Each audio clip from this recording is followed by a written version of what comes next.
Good evening, ladies and gentlemen. I'd like to call this meeting to order. This is a regular board meeting, November 20, 2007, 5:30 p.m. here at the boardroom, 1900 Price Road. As we rise for a moment of silence, please remember Mr. Hector Salazar, Mr. Ruben Cortez's stepfather. Immediately following the moment of silence, we'll have the Pledge of Allegiance.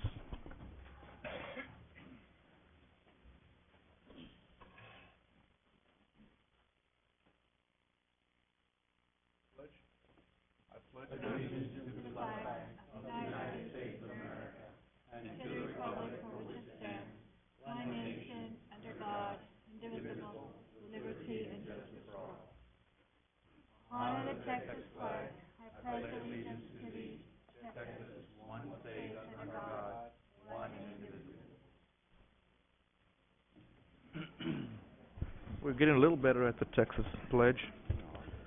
Roll call, let the record reflect Mr. Colunga is just walking in. Mr. Cortez is not in. I don't know if he's going to be in late or not, but he didn't call, so he'll probably not be showing. Moving on to item 5, recommend approving the agenda of the regular board meeting of November 20, 2007 with any corrections or deletions. Are there any corrections or deletions from the board? I'm sorry, Mr. Hector? Mr. Gonzalez? Mr. Hector. Thinking of Thanksgiving here. Well, we have a lot of things to be thankful for. Yeah. And there is one item that we will not be addressing tonight, and that would be item number 50. Item 50 will not be addressed. That's all? Okay. Okay, do I have a motion to approve the agenda as stated? Motion by Mr. Power, second by Mr. Aguilar. All in favor, raise your right hand. The motion passes unanimously. Moving on to item 6, recommend approving the minutes of the regular board meeting of November 6, 2007 with any corrections. Now, any corrections on the minutes from the board? If not, do I have a motion to approve? Motion by Mr. Power, seconded by myself. All in favor, raise your right hand. Motion passes unanimously. Moving on to item 7, Superintendent's Report, A, Conference Presentations. 1, presentation of the Brownsville Independent School District Financial Report for the period ended September 30th, 2007. Mr. Gonzalez. Thank you, Dr. Escobedo, members of the board. This presentation is always done for your information. If you have any questions, we'll be glad to answer them. Mr. Sanchez will be glad to answer them. Questions or comments from the board? If not, we move on to item 2, presentation of the Brownsville Independent School District Quarterly Consultant Report for the first quarter of fiscal year 2007-2008. Mr. Gonzalez. Thank you again, Dr. Escobedo. Once again, this is the report that we give you quarterly on the consultants. If you have any questions, we'll be glad to answer. Questions or comments from the board? If not, we move on to item 3, presentation of the annual financial and compliance report for the fiscal year ended June 30th, 2007. Mr. Gonzalez. Thank you, Dr. Escobedo. This one we will have a presentation. I call Mr. Sanchez to do this. Mr. Sanchez. Dr. Escobedo, board members, Mr. Gonzalez, representing the Patelo Brown is Paulo Basaldua, who will do a short presentation. Paulo. Board President, Superintendent, members of the board, my name is Paulo Basaldua, and I'm with the firm of Patelo Brown & Hill. I'm here to give you a brief presentation regarding the annual financial audit for the year ended June 30th, 2007. What you should have before you is the actual report, along with the management letter. The report does contain 3 different opinions, all of the 3 which are unqualified. It is a clean report.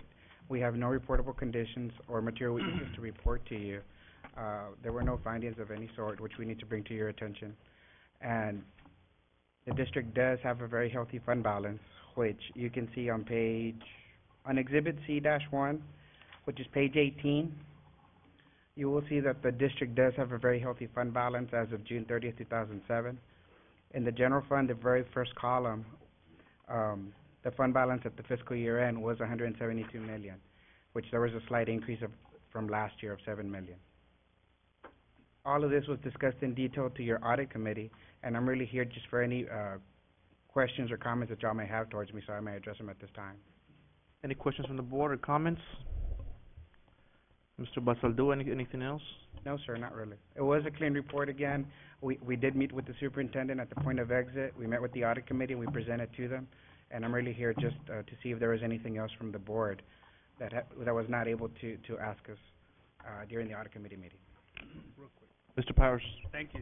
Doctor, just to be clarified, our general fund balance of 199 is 94 million, and the other ones are undesignated, designated, 172 million. That way people don't see. No, it's understood. And again, within the 94 million that is undesignated, there are other funds, and some of that money is allocated to different programs, state comp, bilingual, things of that sort. Thank you, Mr. Powers. Any other questions or comments? Well, thank you, Mr. Basaldua, for the good news.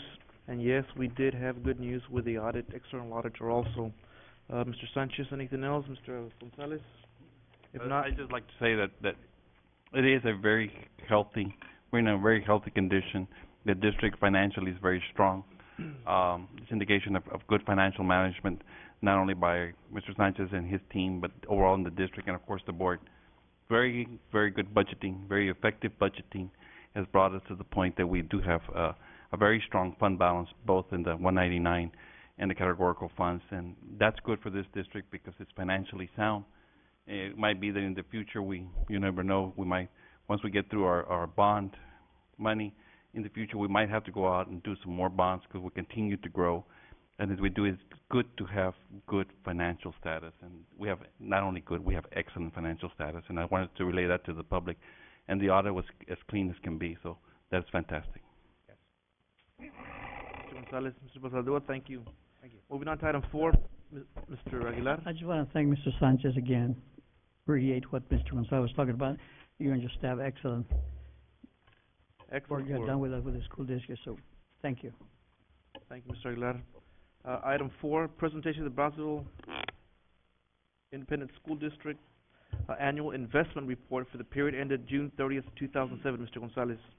Thank you, Dr. Escobedo. As you well know, we invest a lot of money. We have a lot of money to invest, and the number speaks for themselves. If you have any questions or anything, Mr. Sanchez will be glad to answer. Questions, comments from the board? If not, we move on to item 5, notification of the contingency fund change orders, maintenance administration building curtain wall project, contingency fund change order number 3. Mr. Gonzalez. Thank you, Dr. Escobedo. Once again, this concerns this building. This is not a change order to the contract at all. We had some money left over, and we're going to do something to enhance the building a little extra. I think it's 11,000 or something like that. So if you have any questions, I'll be glad to answer. Questions, comments from the board? If not, we move on to item 6, presentation on the monthly report from the BISD Bond Oversight Committee. Mr. Gonzalez. Thank you, Dr. Escobedo. I'll call Mr. Sanchez to see if he's got a representative from the Bond Oversight Committee here present today. I'm looking for representatives of that committee, either Mike Rodriguez or Bush Barbosa, but I don't see them.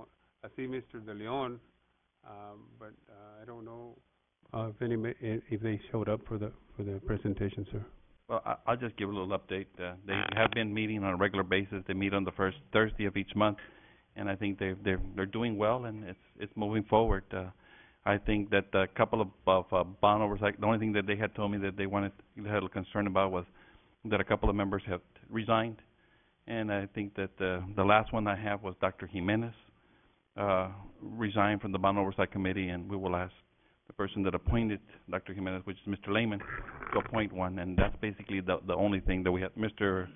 Aguilar has already reappointed somebody else. Mr. Aguilar, John C. Ortiz. Mr. Lehman? Just out of courtesy, since the agenda does read that presentation from the Oversight Committee, and I guess the only member is Mr. De Leon. I don't know if he has anything to say or if he came in. If I'm correct, Mr. Lehman, I'm pretty sure I am. The only ones that are authorized to represent are those people that were so designated by the Bond Oversight Committee, which was Mr. Rodriguez or Mr. Barbosa to represent them. Okay, and therefore, in lieu of transparency, were you notified that they wouldn't be here, or did we notify them? They knew. They have a standing agenda item. We know that. I mean, but out of courtesy, were they notified? Yes. So that they notified that they wouldn't be here. My knowledge. Okay. So I mean, just for the record, it yes. doesn't. Looks like there's not communication, and it's not on our part. No, it's not on our part at all. Okay. Any other questions or comments? If not, we move on to item 7, presentation on dropout rates, graduation rates, and retention in BISD. This was a request by a board member, Mr. Gonzalez. Thank you, Dr. Escobedo, members of the board. This was at the request of Mr. Colunga, and even though we had no communication, I assumed that the request was sort of clear that he wanted to clear the air. Is that right, Mr. Colunga, concerning what is it that we have concerning dropouts, retentions? Right, to find out where we are and what the facts are in those categories. Sure. And we have an excellent presentation here tonight. And let me just mention that we take our jobs very, very seriously. And, you know, the reports can come out from different factions, and that's okay. And certain people can believe certain articles if they so desire. I cannot control what's written on the paper, what's not written on the paper, who made a report, who didn't make a report. The only thing we can do is have what we have to be able to present to you, which are the true numbers. Those are numbers that are tested, that are done by not only by us, but those numbers are also official numbers from TEA, also official numbers from the feds. So these are the numbers that we have. We've gone over this information. It's pretty clean, and we can tell you exactly what it is. One thing I'm going to say before we often talk about dropouts, and I think that's something that we're all concerned with. And people can say whatever they say, but to me, one dropout is one too many. That's the bottom line. And we have to work to resolve those issues. It's an acknowledgement that we have some, yes, but the most important thing to remember is what actions are we going to take, what initiatives are we going to take to ensure that eventually we don't even have one dropout. That's the main focus of today's presentation, is to give you the numbers and to tell you that we're working and we're moving forward to try to correct the problem. So at this time I call on Dr. Cavazos to give the presentation. Dr. Cavazos. Dr. Cavazos is Assistant Superintendent for Curriculum and Instruction.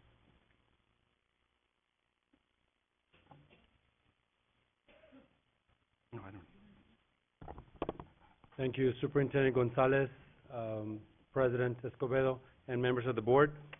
As Mr. Gonzalez has articulated, there's been a lot of attention being paid to the subject of dropouts, and in reference or in accordance with the request, we will be looking at 4 rates: the dropout rate, the completion rate, the graduation rate, and of course the retention rates for this district. I do have a short PowerPoint presentation that will help us to look at those numbers and hopefully provide some clarity. As Mr. Gonzalez reported or articulated, these are numbers straight from our AIS accountability report, the most current data that we do have reflecting this district. So I'll take us to chart 1, and we'll start with the graduation and completion rate. And I'm not sure you can see those from the screen, but you do have those in your packet. So I'll start with the way that the graduation rate and completion rate are determined. The first one is the 9th grade.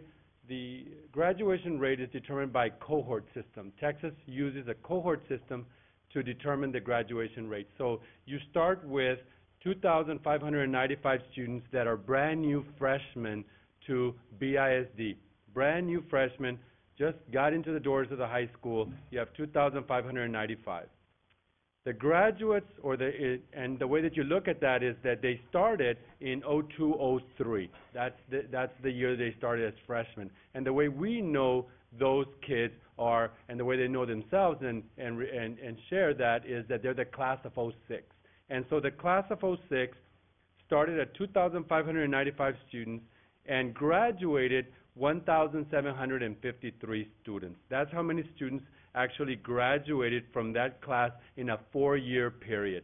For them, in the academic year of 02-03, the clock starts ticking. For them, they've got 4 years to graduate. Thus, in 4 years, you had 1,753 students that graduated, giving BISD a 67.6% graduation rate. Some students don't graduate in 4 years. They're still part of that cohort, and they still remained in school. And those students are called continuers. There were 433 continuers that did not graduate with their class of 06. You have 16.7% are continuers. So if you calculate and you bring together the 433 that did not graduate in 4 years but did complete their graduation, you have 2,186 students for the class of 06 that graduated and are continuers. The ninth grade cohort, then, of 0203, or the class of '06, has a completion rate of 84.2%. Now, if you take it just a step further and you push a bit further and calculate in the ones that got a GED, then you have 43 students that got a GED for a grand total of 2,229 students that graduated, and the continuers that graduated a little later, and the GED recipients, and you end up with a completion rate for the class of '06 of 85.9%, thus giving the district a 14.1% dropout rate for that cohort. A total of 366 students if you do the mathematics. Now, before we leave that chart, I'm going to take us through one example. So we'll use Hanna as an example. Hanna High School had 632 students that started the ninth grade cohort, 0203. They graduated in 4 years, 470 students. Then that would give Hanna a graduation rate of 74.4%. They had 86 continuers that did not finish in 4 years, finished later, at 13.6%. And so graduates and continuers, you have a total of 556 students then that eventually graduated, for a total completion rate of 88%. 13 GED recipients from the Hanna class of '06 got a GED, for a grand total of 569 students either graduated in 4 years, graduated a little later, which are called continuers, and or are GED recipients, for a grand total of, or a percentage rather, of 90% completion rate for Hanna for the class of '06. That explains the graduation and completion rate. Now, I should tell you before we go on to the next chart that this is the best attempt by the Texas legislature, by the Texas Education Agency, and by even the U.S. Department of Education to provide a picture that's the most clearest picture that would reflect the number of dropouts. And so it's a real genuine attempt to look at those numbers and reflect what we actually have. The next chart, Dr. right Cavazos, here. Yes. may we ask you a question or two before you continue? Yes, please. Mr. Lehman? Yes. Yeah, I have a question on this particular chart. I guess the infamous speech at Pace. This information has been compiled on an ongoing basis, or it was just started? Because this information wasn't given to me in this format when I requested it for during my graduation speech. I only got the first portion. I guess that's what they released, and I guess we didn't have the other compiled. Mr. Gonzalez? Thank you. What we have, Mr. Lehman, is I wasn't trying to mislead and because that's the information I got from. And the thing that you had is graduation rate. In other words, how many finished in 4 years? We have a unique situation in BISD that some students don't graduate in 4 years. They take them a little bit longer. Some of these continuers or some of those that didn't pass the tax, they needed a class to graduate. They needed something else to graduate. So they couldn't walk the stage, but they didn't give up. They came back in October, took the tax test that they were missing, took an extra class, came back and took the stars to get that extra credit that they needed. And they actually got a diploma. It's, here's your diploma from the principal. It's not a ceremony because they didn't get to walk the stage, but they got their diploma. And those are called my continuers. So we don't have that information, no, because at that particular time, all I could tell you, or anybody could tell you, was the graduation rate is we have 1,753 kids, which looks like a 33% didn't make it, which is true. They didn't make it at that particular time. That means they didn't make it later on. They went the 5th year. Some went back to get their credits and came to the high school. Some came just to take their test in October. Some took it again in January. Whatever it took them a year or less, more to get this. So this information comes out a year later. So the year later is what we're looking at. So this is our AAS report that is just being published, but we know this information. We can't tell you how many continuers are at because it takes a year to figure out the continuers. because they're continuing. But this is the first time that we really addressed this issue. Have we done it in the past, or? I don't know if I we've don't done, think we did, is what I'm alluding to, and just for the public to understand that, the information was there, we just weren't compiling it, I guess, in this in this sense. format, and we had never done a presentation to the board in this format. Right. And I think it's not only good for the board, but it's good for the general public to see it in this format. And it tells you where we really are, rather than hearing rumors or whatever. This is a cohort. This is how many students came in, and this is how many students graduated from this group. As you will see, we can continue the presentation. You will see why there's an artificial, inflated number that looks like we have a whole lot of freshmen. There's a reason why. And as we continue, I think it'll clear it up.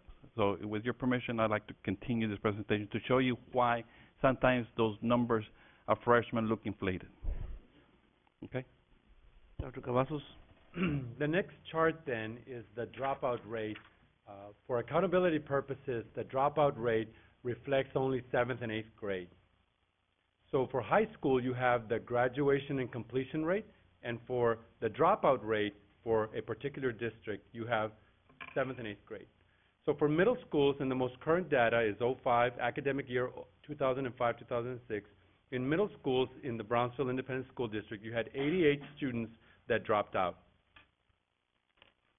And you had 7,420 cumulative attendance of students at snapshot date of October 31st.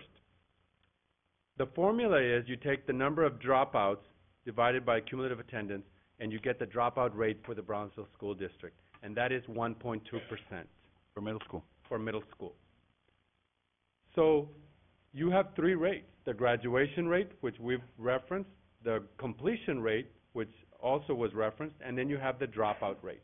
And the dropout rate is based on 7th and 8th grade. And so we'll go through one as an example. BISD Middle School had 3 dropouts, 773 at attendance during the snapshot day of October 31st of that particular year, and you have a 0.4% dropout for BISD. And you can go down the line and see all the schools. I just want to add one clarification. A lot of times we consider middle school and they say, the state only has 773 students. Those 7th and 8th graders only. This does not include the 6th grade. 6th grade is not calculated into dropout rate. They're still considered elementary type students. For dropout purposes, 7th and 8th are the only ones that are taken into consideration. Okay. So I'm sorry, go ahead. And do we have a person looking for these dropouts? Yes. Go ahead, Mr. Gonzalez. Yes, we do. Members of the board, Dr. Escobar, you mind answer? We do. We have not only one. We have many. They're called home visitors, and we send them out to look for the students, and they do a very efficient job in trying to find the students. Sometimes we just can't find them because nobody knows where they moved to. Their last address, nobody's there. But we really, really try to look for them. Those home visitors do an excellent job. But we're a large community. Sometimes they just move out of the community and we don't even know about it. But we try very hard to find them. So not only does the district have one person, it has numerous, and a whole bunch of home visitors are assigned to each campus to be able to address those issues. Dr. Cavazos? Okay. In summary of those 3 rates then, it's important to note that the high schools are evaluated based on the graduation and completion rate. Middle schools are evaluated based on the dropout rate for 7th and 8th grade, as Mr. Gonzalez articulated. And the school district, the Brownsville Independent School District, is evaluated based on the graduation rate, the completion rate, and the dropout rate. And so you have then, for the high schools, or the graduation and completion rate, you have a 14.1% dropout rate. And for middle schools, as I shared, you have a 1.2% dropout rate. In that respect, then we can move on to the next slide, or the next request was retention rates in this district. According to the way that we charted these out, we shared the high school retention rates, the middle school retention rates, and the elementary retention rates.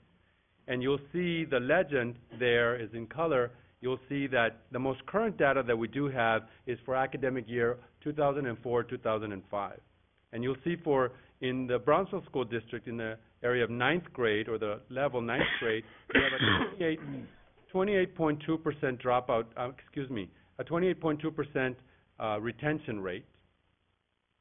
And 10th grade, you have a 19.9% retention rate.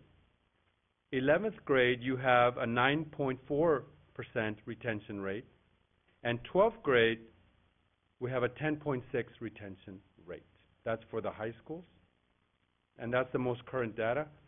For middle schools, If I may, yes. Dr., just for clarification purposes, people might be in the viewing audience and the board itself, and they say, why do we have such a high retention rate in ninth grade? That's where that artificial number comes up and say, okay, if I had 3,000 students coming in, we held back 28% of them, so that's added to call repeating freshmen. So you add that to the new cohort coming in, and it looks like we have a lot of freshmen. We really don't. What happens in the freshman year is we have our own policies that we have adhered to and procedures that we have adhered to that have been approved that basically says that if a student must have 6 credits to be promoted to the 10th grade, to be classified as a sophomore. Not only do they have to have 6 credits, but 3 out of the 4 credits must be in the core subject areas. Before, this is the latest one we had. Before that, it was that they had to pass both Algebra 1 and English 1 in order to be reclassified to be sophomores. We changed that last year to say 3 out of the 4 core subject areas. So it became difficult because if a student might have 6 credits but failed Algebra 1 or failed English 1, and they were reclassified as freshmen again. They came back, they passed that class, and then they moved on to sophomore, sometimes skipping their sophomore year and going straight to juniors because they passed English 1 and English 2 and were ready for English 3 the following year. So that is what we call the little bottleneck that we've had in the ninth grade for a long time. We're trying to find ways to alleviate that and be able to promote them so that inflated rate won't be there. But at the same time, we want to ensure academic success. So we're working with that number. So I just wanted to clarify why the 28.2 was there before we continue. Any questions? Dr. Cavazos?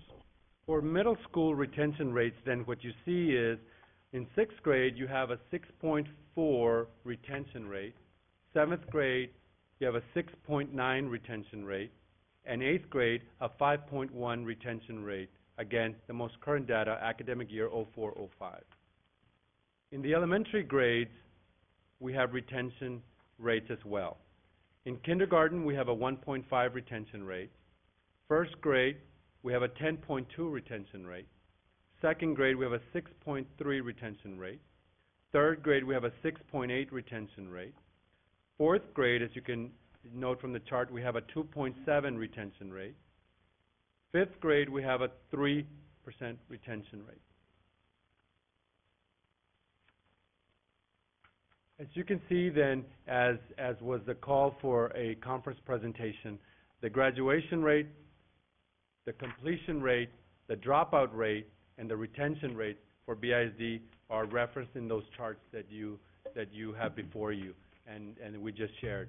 I will echo Mr. Gonzalez, our superintendent, that we are aware, our administration are aware that any dropout is not good. Not one dropout is what we want to have in this district. We know that if we have one dropout, that dropout has a generational impact, where it doesn't only affect that young person, it affects the kids of that young person and the kids that follow. So we know that having kids drop out is a generational impact. And so we have, with the leadership of the superintendent, empowered a district-wide, community-based dropout committee that has been working and meeting to come up with a dropout plan that will, we think, create some systemic change in this district to address the area of dropouts. Thank you. Any questions or comments? Mr. Powers? Yeah, thank you, Dr. Escobedo. This was an excellent presentation, and it's good to know that now, this is the spreadsheet you gave us on the cohort. I'm glad y'all put the middle schools, 'cause I was in question the seventh and eighth graders, and I can see we really don't have major of a problem, but I do like what y'all are suggesting, that one child is too many. And that's a good comment to have, because we at Board of Trustees, we don't see what's in the trenches. We only see what y'all give us. So this was an excellent presentation. At the same token, underclassified on employees, they must have a high school diploma or GED to work at BISD now, correct? Let me make a clarification on that. For certain positions, however, we have the MTs, ones, twos, and threes, and I believe the MT4s that do not require a high school diploma or GED, but those are your low-level custodial type jobs. But anybody in the clerical areas, instructional areas, must have a high school diploma or a GED. Not only that, but in the instructional areas, for a teacher aide, in other words, you must have 48 hours of college. And then one of my other questions would be what y'all do at the freshman level when they don't come back to sophomore, but y'all answered that question. I knew about the home visitors, and I know at the high school level, every administration is trying to find that child. Why didn't they not come back to school their sophomore year or their junior year? And they're trying to find them. They just don't let them go. They go to the house and knock. If nobody answers, then hopefully somebody in the neighborhood would tell them. But I do compliment the staff on this excellent presentation. Now we have a little bit better idea what the federal and the state level are looking at and what we're looking at. Thank you. Very good. Thanks. Just for clarification, within the 14.1% dropout within the district, that basically constitutes students who went through the formal process, the paperwork, whatever, to withdraw from the district, correct? These are students that stayed with us. This is the cohort that we've tracked. This is the cohort that comes in and say, this is our students that came in as a freshman year, that we know of, that we keep track of, that stay with us 4 or more years with us. Now, there are a few students, I'm not going to say that there's not. There's a few students that we call leavers. Those are very small numbers, but they add up. Maybe you could add maybe another 150 to 200. But those are, I have the leaver codes for them. They're basically somebody that went to, for example, and I hate to be this way because you're almost promoting them, charter schools. They withdrew from BISD and went to charter schools.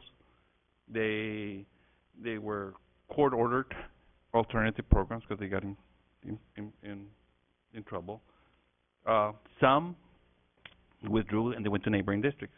So they're not dropouts. They belong now to Los Fresnos or San Benito. That's a small number, but it's there.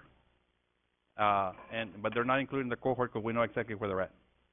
They're not considered dropouts in any form or fashion because they're out of our control. They went to some charter school. Well, they're there. They're not ours anymore. So this is the cohort we follow because we know where they're at. Now, the dropouts are the ones we can't find. You're right. Those are the ones that just dropped out. They left. We don't know where they're at. And I can't justify them anywhere because that's 14%. That's what we have as a dropout rate from this cohort. There might be another 200 or 300 that came in and left, so on and so forth, but they're at Los Fresnos, they're somewhere else. I can find them. Some are migrants that decided not to come back from Michigan, and we find them. They're called out-of-state, enrolled in out-of-state. For example, we had in a 4-year period, we had 97 of those from different cohorts, but they wound up saying, I don't want to travel anymore. I want to stay in Michigan. I want to stay in Ohio. I want to stay somewhere else. And then, so when they leave, we keep track. But those that we cannot find, there's 14% dropout that we just don't know. And we're going to try to be able to find them, hold ourselves accountable. We need to do a better job of ensuring that they stay in school and not drop out. Mr. Colunga? Thank you. Some of the reports in looking at research studies indicate that the numbers are somewhat different based on the 20, 25, 30% dropout rate for the teenage population, including the immigrant population that have failed to graduate from high school. And another part of the criticism is the way the calculations are done in reporting to the feds, or that there are discrepancies at the No Child Left Behind percentages compared to what U.S. Department of Education has as a dropout rate for large school districts, and of course, criticism of the accountability system of the state as part of has been the result of what is underreporting is what the allegations are, but as far as addressing the AYP, yeah, is it possible to still or what is the measure for showing improvement in the graduation rate in order to make AYP on a yearly basis? Gonzalez?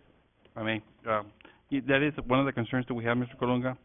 AYP does not take into consideration continuers. That's the problem. You know, I hate to tell somebody that there's a dropout when there's not a dropout. The person is a continuer. I remember when I went to college, we expected to graduate from college in 4 years.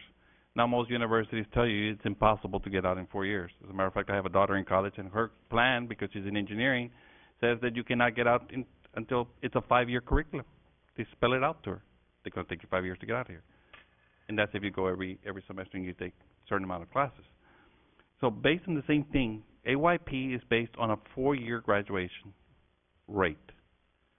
So when you look at this, you say, okay, BISD is 67.6 graduation rate, and they stop right there. They think no way do they take into consideration the continuers. Is it fair to the districts? We're not here to say what's fair or not. The laws are made. This is it. Do we want to improve on 67.6? Sure we do. We want to get them out in 4 years, if at all possible. But we do have that. We have that. The good thing is that we don't give up on them, and they don't give up on themselves. They continue, and they get a good graduation rate. So AYP is based on 4 years, and forget about the continuers. So this is why you did not meet AYP, because you had 67.6% to graduate. This is why Mr. Lehman could justify on his piece that he made earlier, because he had this number.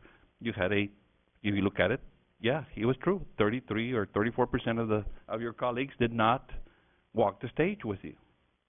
They didn't mean they didn't graduate. They just didn't walk the stage with you. So we're working on that. We're working hard on that. These are not numbers that are skewed in any form or fashion. These are hard numbers. These are numbers that it used to be, Mr. Colunga, way back, and I'm sure Mr. Aguilar can relate to it because he used to work with BISD at the time, that the graduation rate was based on senior year only, and only those that dropped out when they were seniors, and that's why you looked at 1% dropout rate. We went away from that to try to get a true picture, and if you're going to get a true picture, you must include the continuers. You must look past the graduation rate and say how many completed, how many actually graduated, and that's 85.9. 14% did not. Those are facts. We can't. I won't try to hide those facts. Those are facts. Is this administration content with that? Absolutely not. We meet continuously. We're going to take a lot of initiatives. You're going to see a lot of initiatives come forth to this board to try to address those 14% to be able to get them to graduate.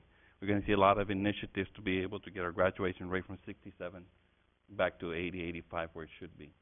But our goal is to get past 95 on the completion rate and eventually get to the 100%, that magical number that every student graduates. But we have to be realistic, and we have to take it in steps.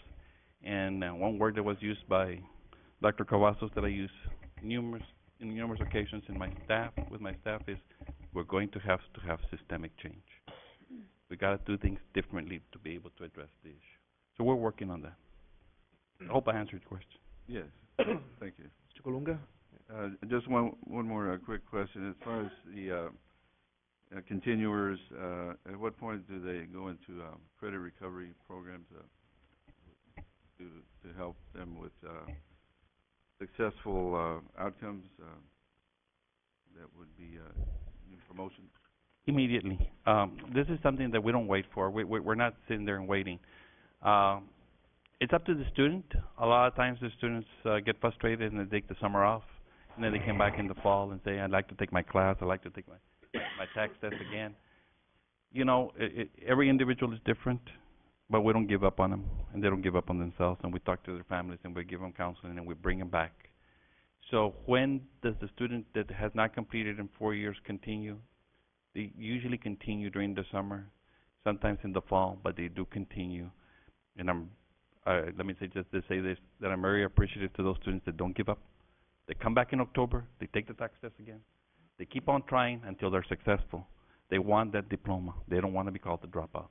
And I'm very proud to say that we work just as hard with them as with any other students to get them across. So it's not 5 years. Sometimes it's 4.5. Sometimes it's 4 1/3. Sometimes 4 2/3 because we get the test throughout the year, and they're able to be able to take command of that test and be successful. So we're okay with it. They continue immediately. Thank you. Mr. Aguilar? Thank you, Dr. Escobedo. Well, given this format and working with this kind of numbers, definitely it looks really impressive. And I'm very pleased that our district has taken the initiative to do at least some kind of a format to identify this dropout problem. And yes, we have to agree with our superintendent. There are other variables, and it doesn't matter what formula we use. It doesn't matter what kind of research we're going to do. There's always going to be a question: is this a true figure? And some are going to question our 14%. Again, you're correct. What happens to that repeating freshman that goes back to the ninth grade? What happens to that sophomore? It goes back all the way to the junior in mid-semester. What's going to happen to those people that leave the district and come back? What happens to those ESL students that drop?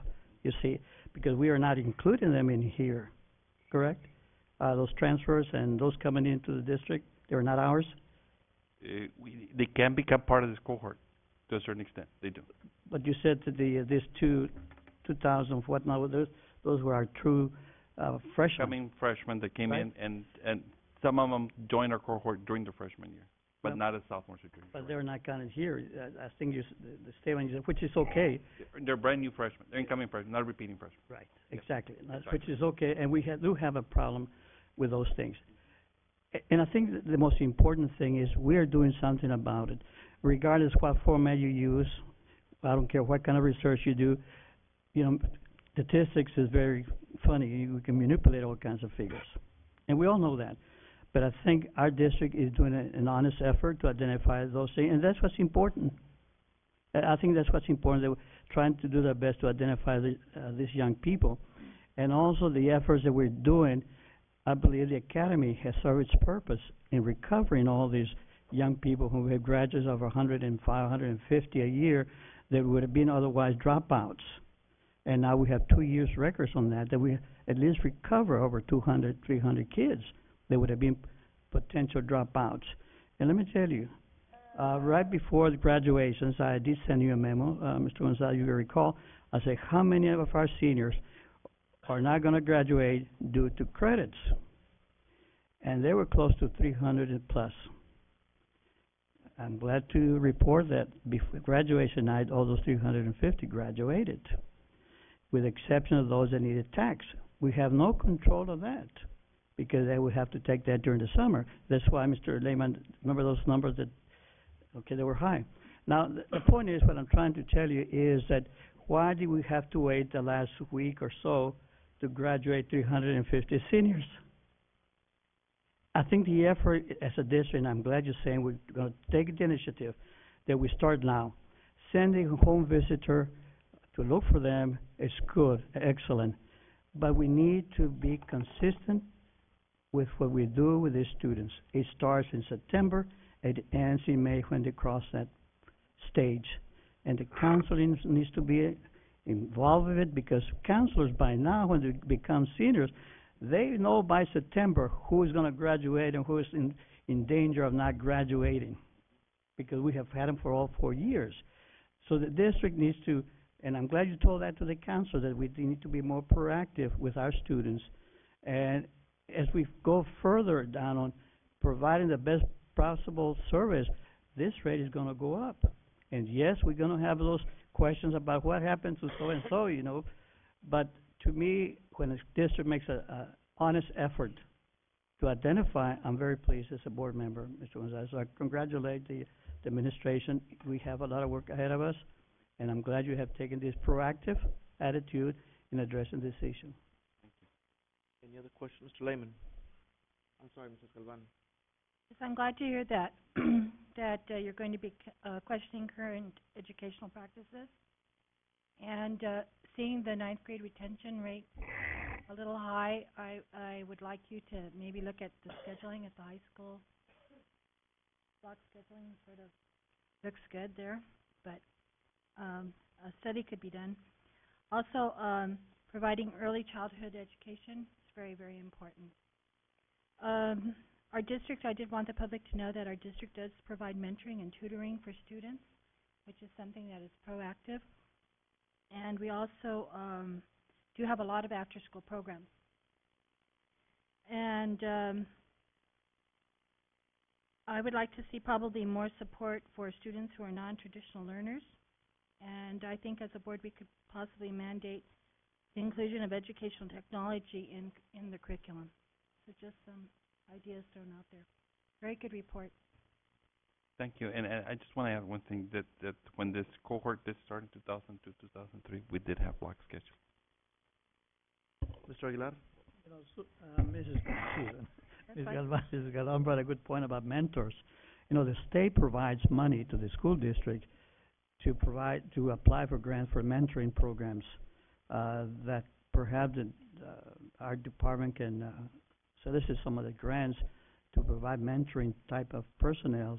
And if it means a one-to-one person, that's fine. Because you're going to have those young people that it's going to be difficult to graduate, and you can spot them in the junior year, perhaps in the sophomore year. And this is why the academy is so important. I think somebody asked a question, at what time do we provide that kind of service? So that means that we as a district need to be on top of it and identifying these young people. And to what point? Well, by golly, it's a constant review of our personnel that we have in our campus, whether it's a junior, senior, or a freshman. And once we do this, identify them in early stages, then we're going to be successful. And yes, those are very good programs. And again, I don't want to say negative, but sound negative, but sometimes we can provide a lot of programs, after-school tutorials, and sometimes these kids do not show up. You know, it's so what do we do? Yes. Any other questions? Wanted to clarify once for all on the using the PACE grid here, or numbers. The out of the 505 that actually started their freshman year, we know for a fact that 101 are continuing to get their education, and they're right now and possibly next year. They already got their. So they're gone. Okay. So they graduated throughout the year. Okay. So those are already documented and they have their diplomas. And 9 are we can certify that they went on to get their GED. Absolutely. So we have those documented. Now going back to 204, 205, we did not have this type of compilation, did we? In this form, okay. No, we did that was not. the case that I was trying to make. Okay. That now we have taken the initiative so the public understands, and maybe this is the correct step. And that's what I was trying to elude, that we could not really ascertain as to where they were going, because, I mean, we were making comments that some had died, some had gone back to Mexico. But the 83% or the 83 students is the ones that we cannot really pinpoint. We know that they're out. Those are the ones that we've lost. Correct. And those are the ones that Mrs. Galvan is alluding to, that we need to really work hard at finding out where they went. And they might be charter schools, or they might be, in town working or whatever. So maybe that, we can refine it to be more 100% quantitative. And they've been quoted as dropouts, and they will never be unquoted as dropouts. We find that they're dropouts. And even if they come back, they will never be taken off the dropout roll. We can give them a diploma, but they already counted against us. And so this 14% for this graduating class will remain there. We just need to make sure it doesn't happen before the final numbers are in. We need to work very hard in keeping every child in school and graduating every child. We're blessed for the fact that they stay with us, but we need to do a better job in graduating them in 4 years. We have a retention problem more than anything else. We need to work through that, yes. Okay. And that's the issue. That's the issue. Yeah.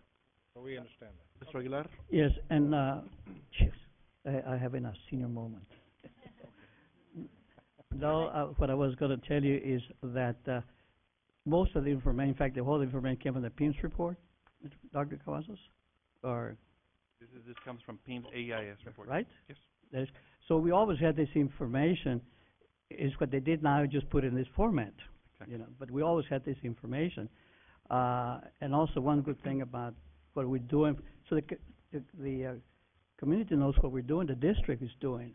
Notice they also have GEDs. Well, let me tell you that our adult basic has been more aggressive the last 2 years, providing GED programs across our community. They have established substations or whatever your centers for people to have to go to attend GED classes throughout in the southmost area and way back by Brown Street, you see. Right. And some of those programs are well attended by some of our students, and they really aggressive go after those kids. So I think the community needs to know that BISD has doing something positive. It's going to take time, and I love the attitude we have saying we're going to work at it. Every single child is important to us. Thank you, Mr. Gonzalez. Mrs. Sullivan? I also wanted to make a comment on the amount of money the district loses by not having these students in school. And it'd be interesting to show the public the calculations so that they could encourage their own child to go to school. It is a financial benefit if they would come to school, and there'd be a lot more opportunities too. And you're absolutely right. I mean, you know, you lose this many kids, 14% of your cohort class.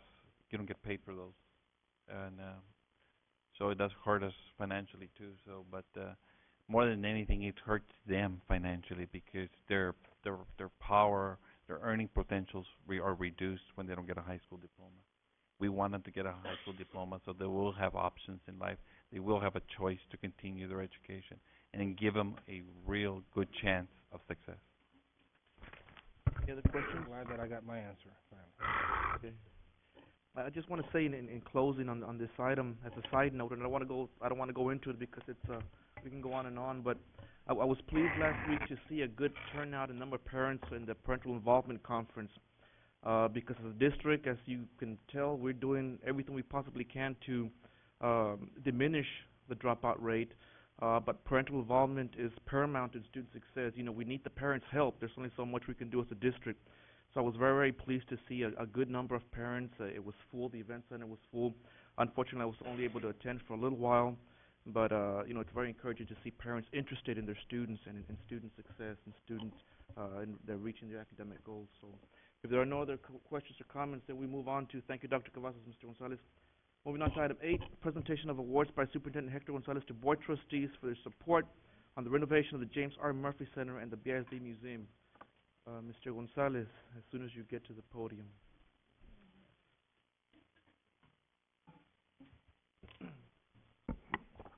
Thank you, Dr. Escobedo, members of the board. You do look different from over here. You do too. You know what? I just want to say that we had a beautiful presentation on the BISD Museum and the James R. Murphy Fine Arts Center. It is something that I share. It's very close because we took a lot of effort to do this. I'm very proud of the museum.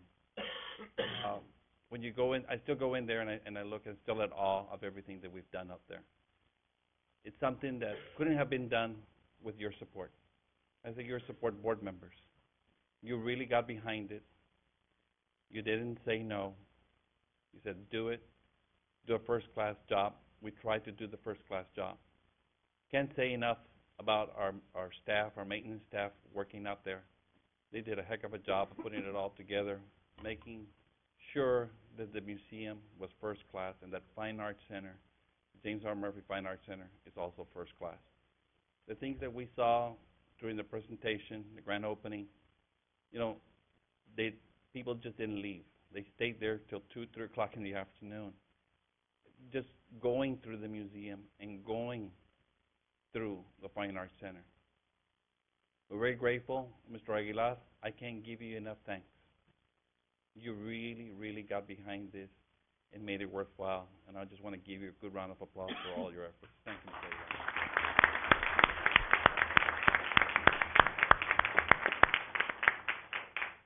and the community is so proud. You know, I get a lot of phone calls, but I'm starting to recognize which are the ones from the museum now. And, I take those right away because they're thanking me, and they're so proud of what we have over there. Not everybody calls to file a complaint. A lot of times they just call to say thank you because they're proud of what it is. And in behalf of this district, in behalf of this community, we want to give you a great big thank you. What we've brought today is what we gave to some of the museum people that helped us out there. It's a remembrance. It's not the trophy. It's not the award you're getting, but it's a remembrance. When we look at these trophies that we're going to give you, or these plaques, whatever you want to call them, there's history. This is something you can cherish for a long time. This is part of the original Fine Arts Center. This glass that you're going to be getting is part of history. It's part of BISD. We didn't destroy it. We removed it, and we replaced it. But what you're getting is something that you can cherish and give to your families and give to your children, your children's children, and say, this is part of BISD. This never went away. And it's a great honor to be here. I'm going to ask Secretary Lucy to help me by asking one by one board members to come down as I call your name to be able to give you your trophy and show our sincere appreciation of what you've done. We'll start out with Dr. Escobedo, Board President. Why not?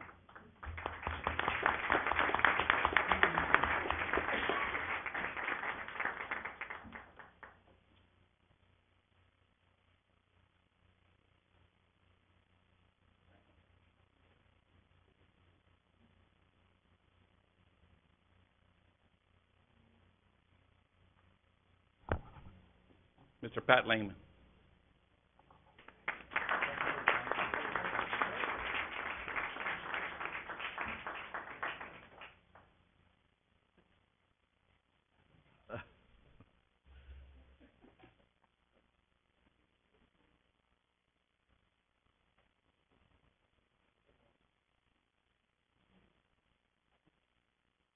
Ms. Susan Galvan.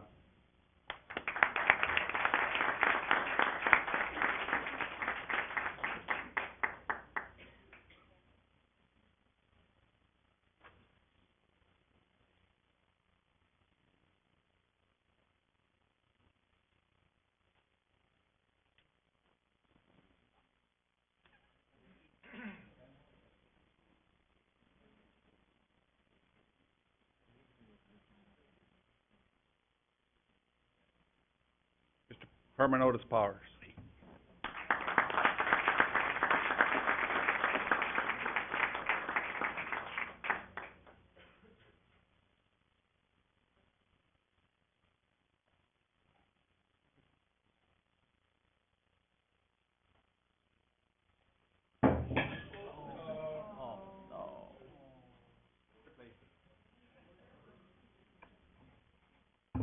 Mr. Joe Colunga.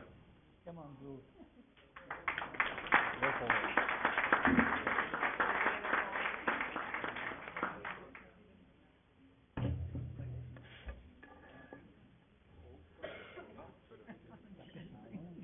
Don't worry. No, you know what? You can cover yourself. It'll be very good. I want to recognize Mr. Cortez because he was very helpful and he was also there, but he's not here today, but we still have a trophy and we'll send it to him. And the last but not least, I just want to say once again a very sincere thank you to Mr. Aguilar because he did a lot of the work out there. What you saw out there was a lot of effort by himself and his group of people. And before I give him, I'd like to him to come over here and say a few words about his colleagues that really did something out there. I know I have a whole bunch of people he needs to thank.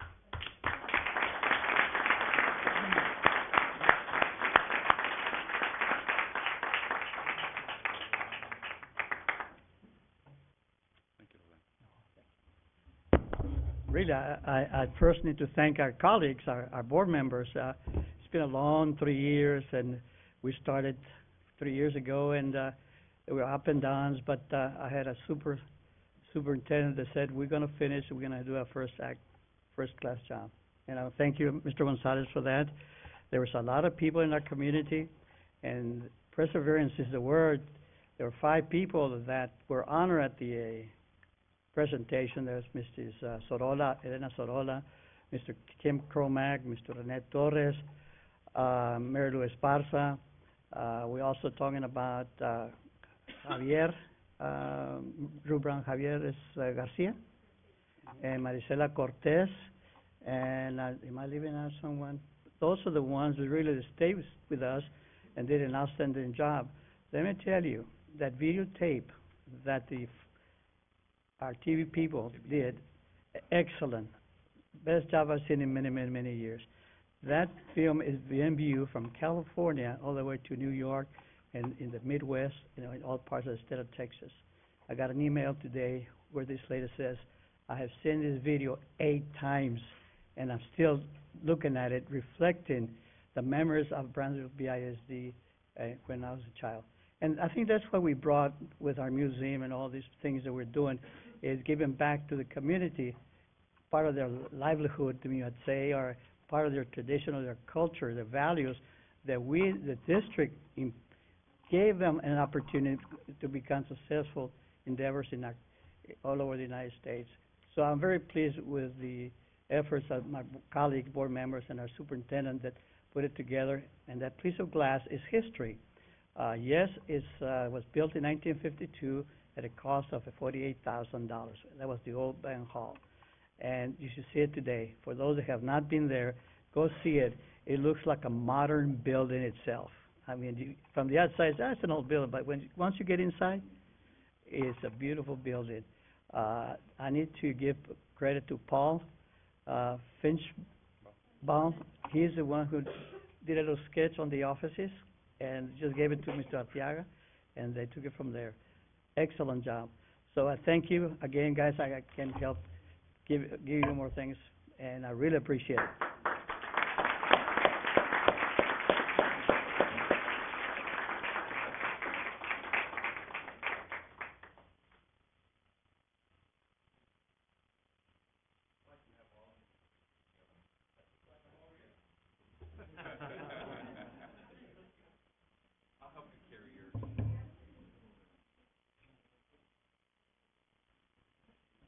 Question, is this the real wood too? No.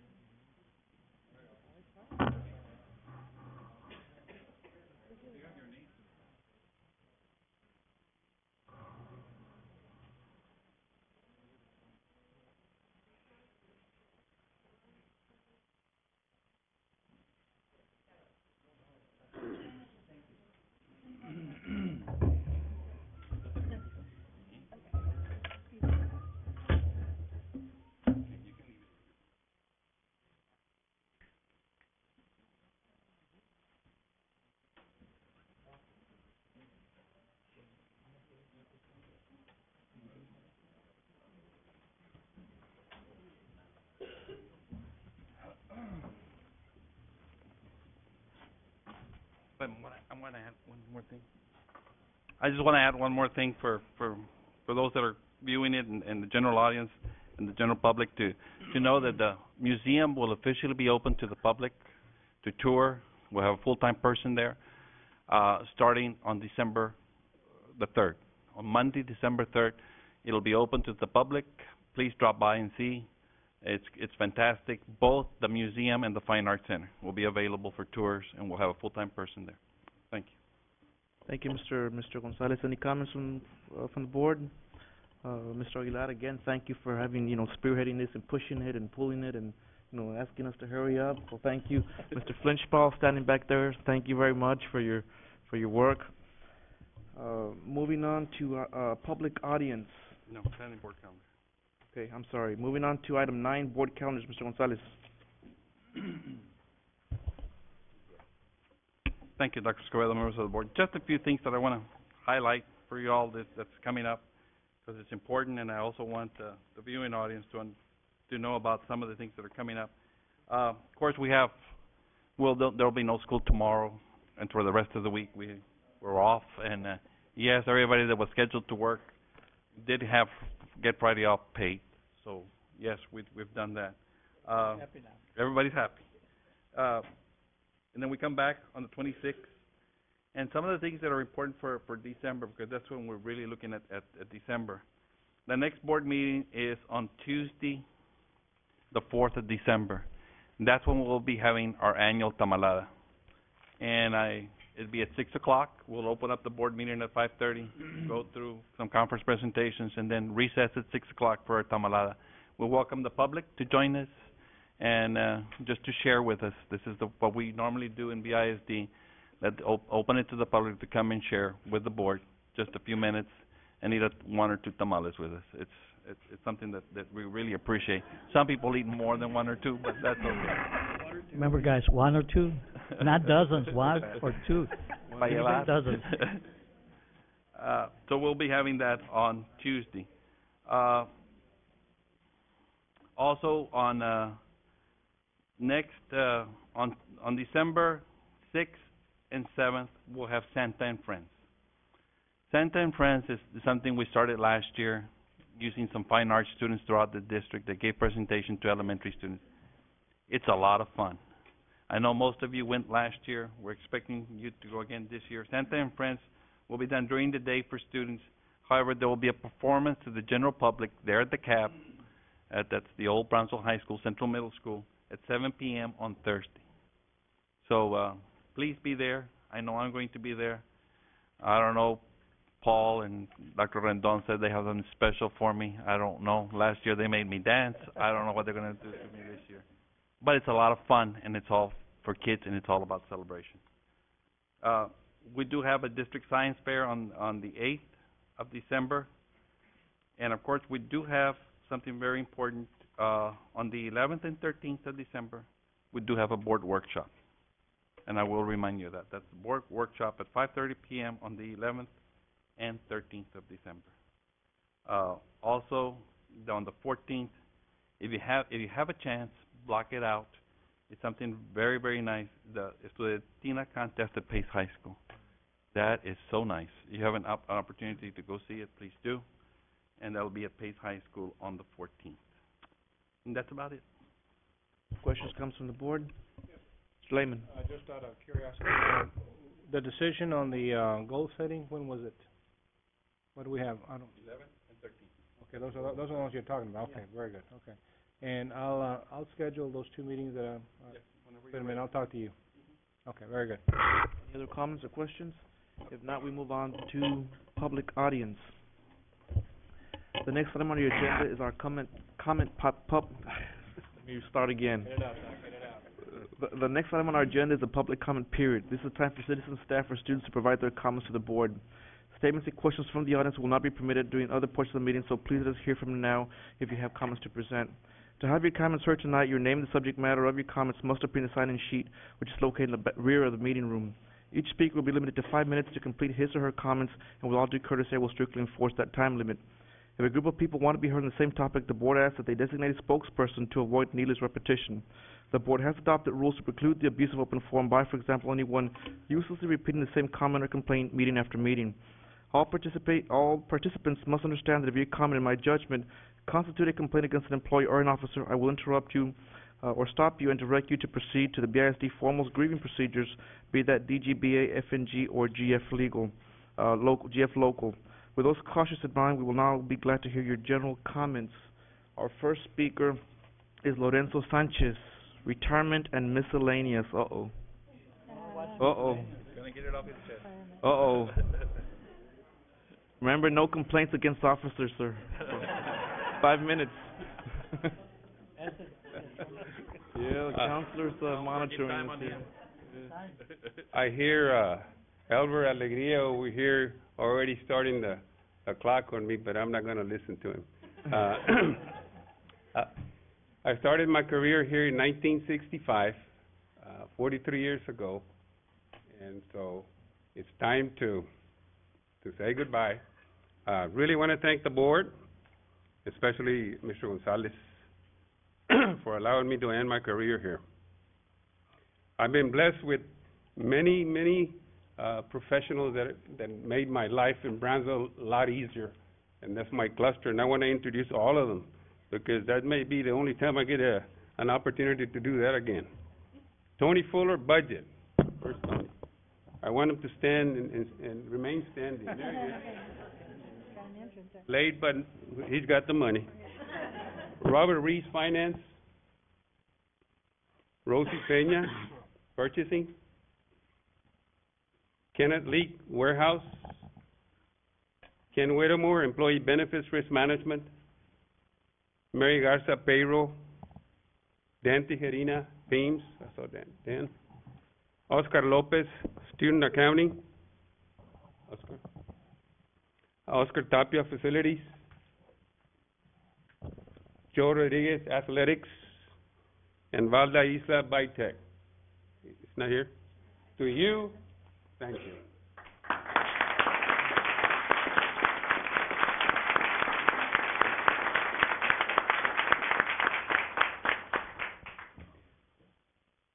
What's in the horizon for BISD? Let's talk about school finance. As you well know, school finance has changed dramatically, and now we're bound to what is called target revenue. It doesn't matter what the makeup is of the district. It doesn't matter whether we collect taxes or not. And so we're bound to a formula that started 05-06. And the reason I want to bring this up to you is so that you think about this as we move forward. We have a new high school coming on board.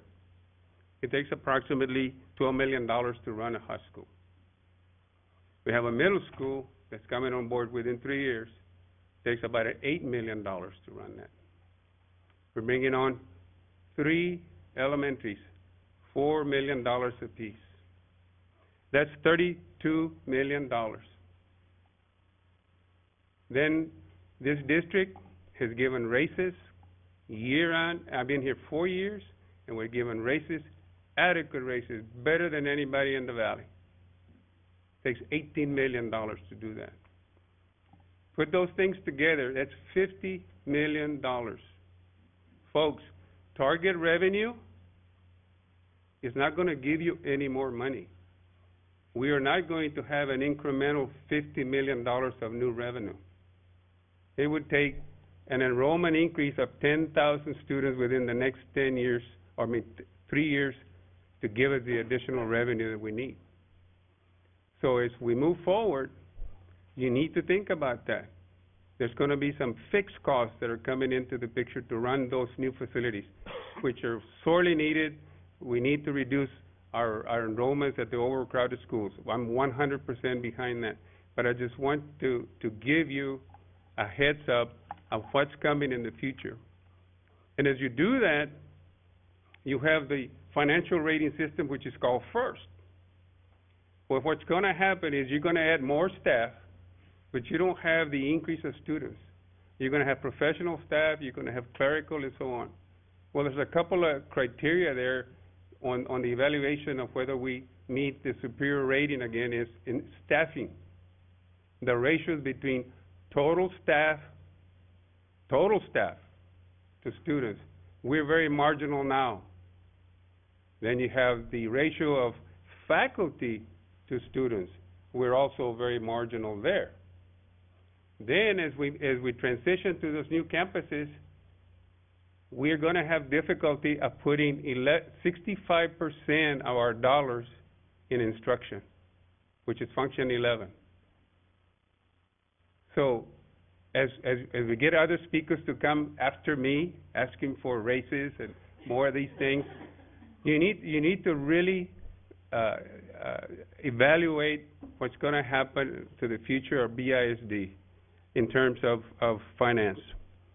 Insurance, the second largest single item that we have. 17% medical inflation a year.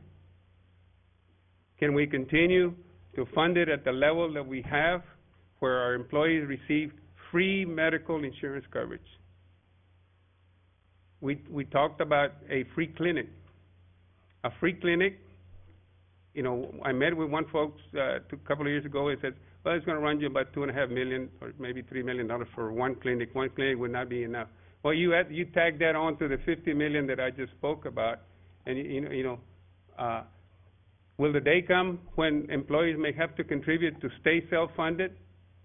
It may come. It may come to pass. It may come sooner than later.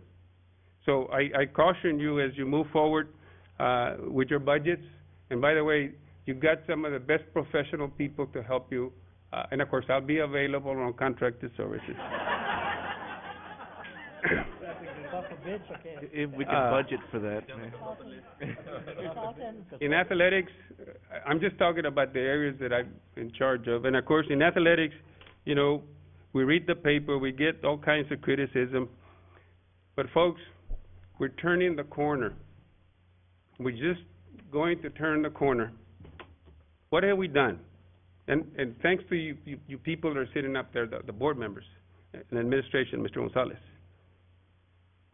First time ever, all our U high schools are going to have an all-weather track. All the schools. That's going to promote all the athletic, all the sports and some of the other non-sport activities. They'll have a place for exercise and getting better in athletics. We redid the stadium, brand new turf, and then we're going to have the state-of-the-art scoreboard, right, Joe? That's going to be the largest scoreboard in the valley by 6 inches, right? So we are going to, that's just the things that we're doing. What else are we doing?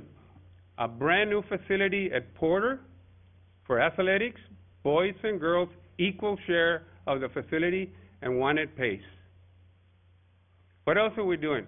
Well, Joe is working with the community, and we're going to get, just like we have soccer leagues, baseball leagues, we're going to do the same thing in football.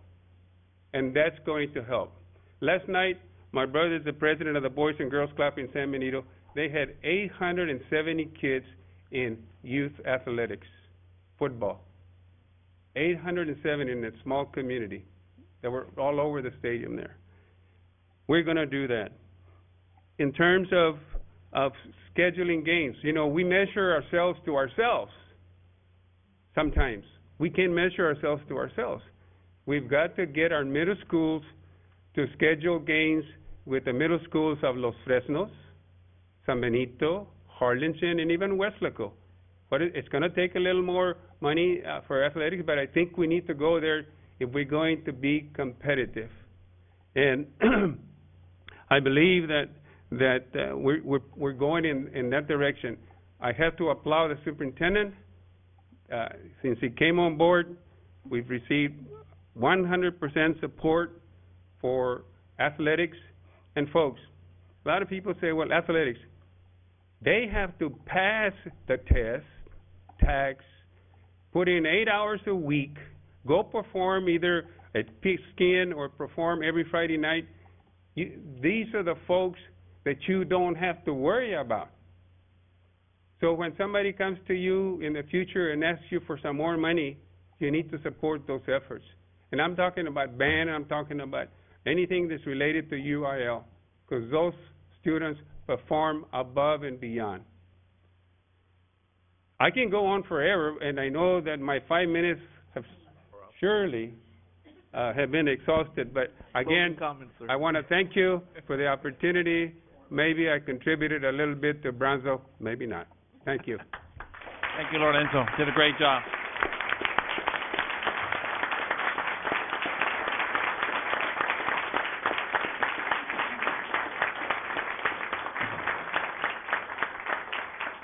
I don't want my notes to go to the Brownsville Herald.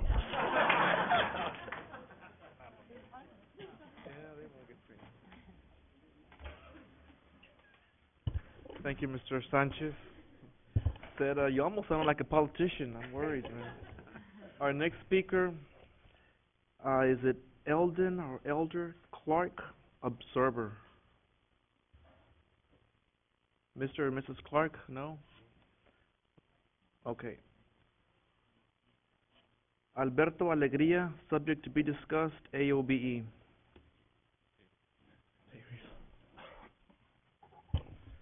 Good evening, school board members, Dr. Escobedo, Superintendent Gonzalez, ladies and gentlemen. My name is Alberto Alegría, the proud president of the Association of Brownsville Educators. Recently, the National Education Association, or NEA, recognized approximately 3,500 Brownsville Independent School District classified employees during the American Public School Week, which was November the 14th through the 18th. On November the 16th, we recognized all BISD classified employees and appreciate the great work they do for our district at a nominal recognition and compensation. The Association of Brownsville Educators would like to distinguish that educational support professionals, or ESPs, are an important educational correlate in our school system, and we must bring to a halt a moment and express gratitude to these individuals for their hard vocation. These employees are cafeteria personnel that prepare and serve the food for our children on a daily basis, personnel in transportation that pick up our students and transfer them safely to their proper destination, our security personnel watchfully protecting our most precious commodity by putting their own lives in harm's way, maintenance and custodial personnel, the individuals that get ready, construct, and are constantly functioning to assure that our campuses and offices are physically ready for our students and employees to use. Clerical personnel. These employees have the most demanding occupation because of their many responsibilities and the group they have to respond to. Finally, our classroom instructional support personnel. These individuals assist our teachers, facilitate, and prepare our students to be successful in their content areas and achieve mastery in their subjects. These educational support professional groups are the stitching of our These educational support professionals groups are the stitching of our educational fabric of BISD. We highly appreciate the administrators and supervisors that make the effort to respect the job that these personnel do on a day in, day out basis. As appreciative as these individuals are towards our employer, the Brownsville Independent School District must continue to listen, support, recognize their hard work, for we desperately depend on their daily accomplishments to make our schools, departments, and offices run professionally and efficiently. As president of the Association of Brownsville Educators and its 2,500 plus members, we would like to thank and recognize all full-time and part-time Brownsville Independent School District employees on this very special occasion. We, the Association of Brownsville Educators, will continue to demonstrate goodwill towards BISD, administration, and school board to protect the dignity of all our classified employees as we seek and pursue positive dialogue in order to maintain an atmosphere of social and professional acceptance. Tax article. For the last 4.5 years, I have been advocating to the past and present administration and to the past and present school board members that BISD has the best highly qualified teachers in the state. And on Sunday's Brownsville Herald, my point was confirmed. Not only were our students better than 63 other districts along the Mexico-United States border in higher tax scores, moreover, our teachers and their teacher aides are superior than their counterparts around the state and the border. That's my opinion. We, the Association of Brownsville Educators, are proud and honored to accept this recognition for all of our BISD employees, for they have earned it. We must continue to strive to have smaller class sizes and recruit the most highly qualified teachers the Valley can deliver. In conclusion, a small adage to Mrs. Fox's comments from the news: we will continue to teach by the beach and eagerly seek to catch the big dollar fish. The Association of Brownsville Educators will continue to support any initiative towards the proposed and presented by administration and approved by the board to assist in challenging the dropout rate. We too think that one one dropout student is one too many. In fact, I think we must take the solution for the dropout issue a little deeper Closing comments, sir? into, I think we should take it into the junior high level. And I think the administration is looking into that, and I hope you are. And last but not least, I wish Mr. Lorenzo Sanchez, the best. We enjoyed the many financial battles, and I just wish you the best. I think you're a great employee you're a great employee for the district, and you took care of the money, and I appreciate that you did a great job for the district. Again, thanks everybody. Happy holidays. Thank you. Our next speaker is Ernesto de Leon. Mr. de Leon. Thank you, Dr. Escobedo, honorable members of the BISD Board of Trustees, Mr. Gonzalez. Before I talk on what I came here tonight, I'd like to mention thank you, Mr. Aguilar, for your participation in this great effort. As a taxpayer that I hate to, and I always watch to see that my money's well spent, my money was well spent. Thank you, Mr. Gonzalez. Thank you, board members, because it was I was able to be present in the deal. The Murphy family was really, really appreciative that we all still remembered their father. And let me tell you, you said that he brought the best in the band members. I was a member of the St. Joseph Academy band from 50, 51, 52, and 53. We wanted to compete. Of course, we were just maybe less than 30 or 30-something. Of course, your band was enormous, and that sound was awesome. I can still remember. And we did the best we could to compete, but of course, we could not. But thank you very much. Some 2 weeks ago, I had the opportunity to come before you to talk about asking your help for the flood victims in the devastated state of Tabasco. Tonight, I want to tell you that the trailer departed this past Thursday around 3:30, arrived the next Friday night at 10:30 in Villahermosa, Tabasco, a non-stop trip. It was unloaded Saturday, and 650 families, about 4 or 5 members to each family, received food for 4 days. We invited Channel 5 news team and a reporter from Brownsville Herald to accompany the trip on board the truck, which they did. And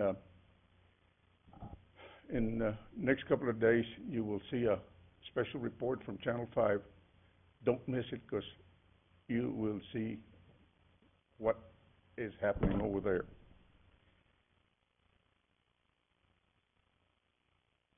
I was able to invite these Channel 5 and Brownsville Herald to where they could report the devastation that has endured in Tabasco. And this also gives the hundreds of people that donated the food and water to this worthy cause.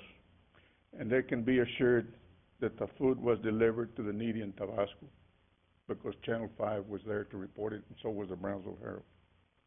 I want to thank everyone, the BISD staff, and also the children that participated in this humanitarian effort. I want to make mention, especially that the Consul General from Mexico here in Brownsville, Mr. Victor Manuel Treviño, and also the U.S. Customs and Mexican Customs played an important trip in expediting this truck without any delay to send it off to Tabasco. Mr. Tito Lopez loaned us his trailer and tractor and driver. The Hernandez family paid for the fuel. City Commissioner Leo Garza helped load it. Also, a board member here, he knows who I'm talking about, also helped. I'm not going to mention his name. Torre family worked hard. George Brown, on and on. Other people that don't want to be mentioned also participated. Without their help, this would not have been possible. We will try to do it again. There's still people calling in, trying to donate food. At this time, Mr. Gonzalez, I humbly ask that, within this next week, I might call on you again to see if the rest of the, BISD would like to participate again. Without your help, this would not have been possible. I repeat, Channel 5 will have a special report on the trip within the next few days. Don't miss it. I can guarantee you will bring tears to your eyes, because this is something that you cannot afford to miss. Thank you for allowing me to be here. God bless you. Thank you, Mr. Leon. Moving on to item 9, consent agenda. I have received a list from my colleagues indicating that there is a need to discuss or deliberate the following agenda items. We will address items number 11, 14, 25, 32, 33, and 49. 11, 14, 25, 32, 33, and 49. I will now entertain a motion to approve the recommendation of administration as reflected on the following consent agenda. I have a motion by Mr. Aguilar, seconded by Mr. Parris. All in favor, raise your right hand. The motion passes unanimously. Item number 11, recommend approval of the attached resolution number 014/07-08, setting forth the BISD transition plan for trustee elections, including the change from 3-year terms to 4-year terms, and a one-time adjustment of the terms necessary to comply with section 11.0581 of the Texas Education Code. We'll open the floor for discussion. Mr. Lehman. Yes, sir. Just want a clarification. Last meeting that we discussed it, that we are indeed shortening one term, and it's just for the record, it's not Pat Lehman that is shortening his term. It's the term that is being shortened, and for a one-time adjustment of 2 years. So, and then also, I don't know if this is appropriate, but we needed to. I guess I need to address the policy committee chair that we need to look at BDAA, legal and local. Legal is in addressing the succession of the elected officials. Do we keep it, or do we change the format? And Counselor, I think the law does allow us to. There's an Attorney General's opinion that technically we can choose. I didn't mean to get you, but I guess we're not restricted to just going with the election. Is that? The succession of officers. What about and I didn't mean to get you. In other words, get you on the spot. But an independent school district board of trustees may organize at some time other than that specified in section 23.19 of the Texas Education Code. So the board can choose when to elect officers. Its own officers? Oh, okay. I thought you were talking about the election. You threw me off. I don't want to scare you. I already did it once. I'm not going to do it again for you. Okay. Yes, that's solely within your discretion, that you all can reorganize at any time that 4 people wish to do so, and the dynamics are there for such reorganization. We need to address BDAA, and that's why I'm tossing it back to our policy. Okay. So Yeah, we're going to schedule it in January when we come back from the. Any other questions or comments? If not, do I have a motion to approve item number 11? Motion by Mr. Parrish, seconded by Mr. Aguilar. All in favor, raise your right hand. Aye. Motion passes unanimously. Moving on to item 14, recommend approval of the Advanced Placement International Baccalaureate reimbursement for teacher training and campus incentives in the amount of $53,727 for the 2007-2008 school year. I'll open the floor for discussion. Mr. Aguilar. Yes, I believe this is a fantastic program, where not only for our students going to benefit from, also for our teachers. I just was wondering, Dr. Escobedo, Mr. Gonzalez, is $53,000 enough? And we're going to have more staff going to those training, and how they're going to be selected. Suppose we have more than we budgeted. We're going to set a criteria selecting those whoever wants to go to the training. Mr. Gonzalez? Thank you. Dr. Scola, members of the board, Mr. Aguilar. Yes, so what we've done is, this is a reimbursement. Really, there's no budget. What we do is we send those people that need to be trained to be trained. We need to the campus awards, of course, come.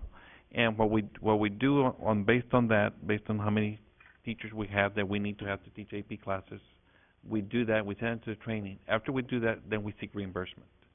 So this is the reimbursement. We do budget some money for it, but we know we're going to get reimbursed. So basically, this is the money coming back. Once we prove, we send them to training. So this is a very good program. You're absolutely right. Our AP programs is fantastic, but we need to get the teachers certified and trained in AP. And my point is, Doctor, is that you need more money. Definitely need, it's available. Let's not hold back on this program. I think that long term, we're going to be very successful. Thank you. Mrs. Galavan? Yeah, I was online at McAllen ISD, and I noticed that some of their campuses are International Baccalaureate campuses. Do we have campuses like that in BISD? And I know that is a cost. Not yet. You know, when we look at everything and we look at some systemic changes that we're going to be looking at, we're going to be providing a lot of things to you that we haven't done in the past. International Baccalaureate is excellent. We used to have it a long time ago, and we sort of did away with it, strictly went to AP, but we'll research IB again. Any other questions or comments? Not to have a motion to approve item 14. Motion by Mr. Powers, motion by Mr. Aguilar, seconded by Mr. Powers. All in favor, raise your right hand. Motion passes unanimously. Moving on to item 25, recommend awarding bid number 08-038, swimming supplies and materials district-wide to several vendors and cast lots for items number 32, 44, and 64 of said bid. This is an annual bid. So this would be number 32.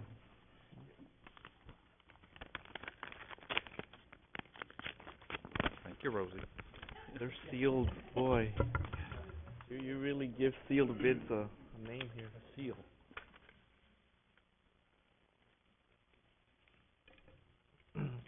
McAllen Sports, McAllen, Texas. Number 44.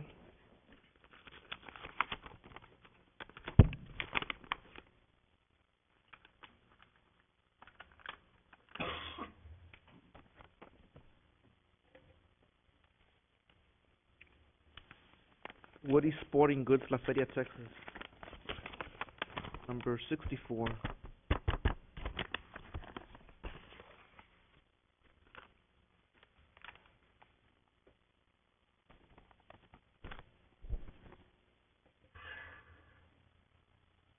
Swimmin' Stuff, Corpus Christi, Texas. Swimmin'. Swimmin'. Swimming stuff. Swimmin'. No G, it's Swimmin'. So that's it for this one? That's it. You need a motion. Do I have a motion to approve item number 25? Move. Motion by Mr. Powers, seconded by Mr. Lehman. All in favor, raise your right hand. Motion passes unanimously. Moving on to item 32, recommend awarding bid number 08-046, printed music district-wide to several vendors and cast lots for items number 1, 3, 4, 5, 6, 7, 9, 10, 12, 13, 17, 21, 22, 24, and 26 of said bid. This is an annual bid. Number 1.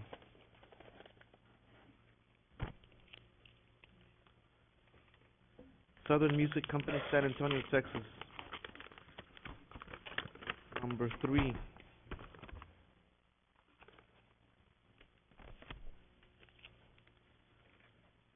RBC Music Company, Incorporated, San Antonio, Texas. Number 4.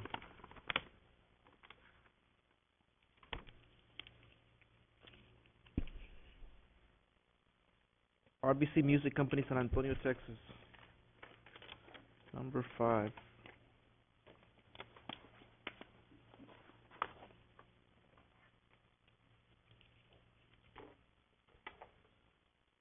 Penders Music Company, Denton, Texas. Number 6.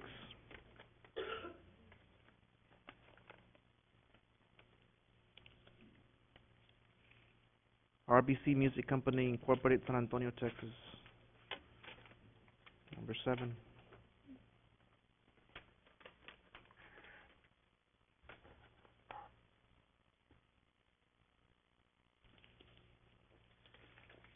RBC Music Company, San Antonio, Texas.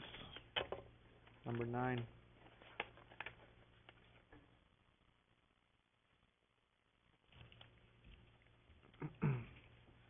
Pender's Music Company, Denton, Texas. Number 10.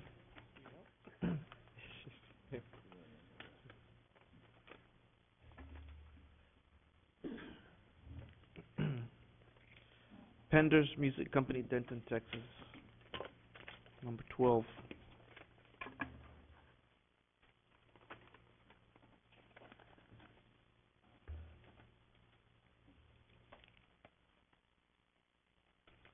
Pender's Music Company, Denton, Texas. Number 13.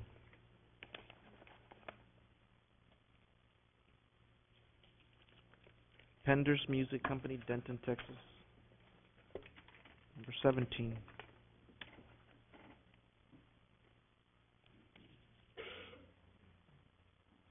RBC Music Company, Incorporated, San Antonio, Texas. Number 21.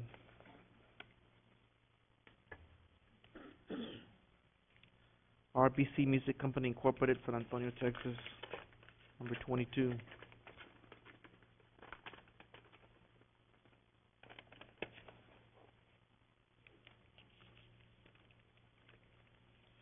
RBC Music Company, Incorporated, San Antonio, Texas. Number 24.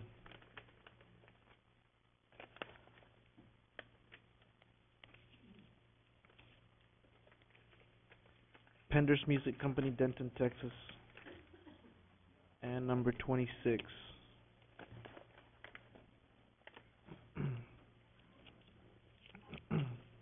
Southern Music Company, San Antonio, Texas. Do I have a motion to approve item number 32?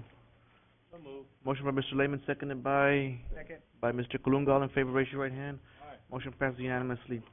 Item number 33, recommend awarding bid number 08-048, medical supplies and equipment district-wide to several vendors and cast lots for item number 57 and 101 of said bid. Item number 57. School Kids Healthcare, Waukesha, Wisconsin. Number 101.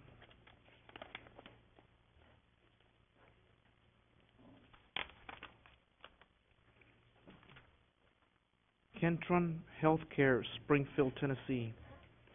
Do I have a motion to approve item number 33?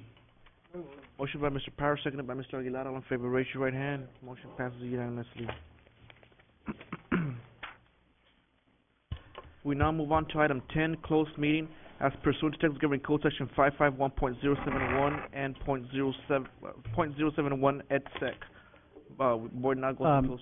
Mr. Aguilar? Mr. Coyle, before we leave, and I got some of the staff here, during the presentation, I forgot 2 names that I need to thank. That was Ray and Cindy Haygood, and also our AD, Joe Rodriguez, for providing the trophies for those people that help us in the museum. Thank you, sir. Thank you very much. Board now goes to closed session.